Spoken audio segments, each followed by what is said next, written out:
تم کو دے دیا جائے تو کبھی نہیں دیا جا سکتا۔ امام حسین کو پھر تکلیف کہ سور گدھے کتے پیے اور نبی کی اولاد پر پانی بند۔ دعا مانگی یا اللہ جیسے انہوں نے پیاس کی تکلیف میں مجھے مبتلا کیا، الہی انہیں بھی پیاس کی تکلیف میں مبتلا فرما۔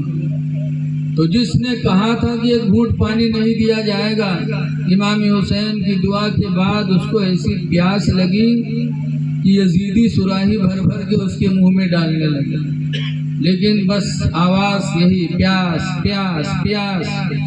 اس کو دریائے فرات میں کدا دیا، اتنا پانی پلائے کہ پیٹ بالکل نگاڑا ہو گیا پیٹ، لیکن پیاس پیاس کہہ کے دریائے فرات میں اور پیاس کی تکلیف میں مر گیا۔ امام حسین اگر بددعا کر دیتے تو کوئی یزیدی بچ کے جاتا نہیں، لیکن میرے امام اپنی جان بچانے نہیں گئے تھے، جان دے کر اسلام بچانے گئے۔ نعرہ تکبیر، نعرہ رسالت، نعرہ رسالت۔ علماء اہل سنت جشن امام حسین، مفتی صاحب قبلہ، نعرہ تکبیر۔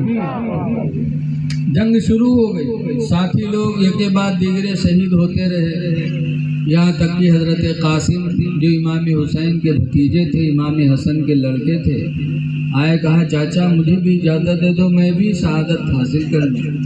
امام حسین کہتے ہیں قاسم تم میرے بھائی حسن کی یادگار ہو، جب مجھے اپنے بھائی حسن کی یاد آتی تمہارا چہرہ دیکھ کر مجھے سکون ملتا ہے، کس دل سے میں تم کو اجازت دے دوں خاک و خون میں تڑپنے کے لیے؟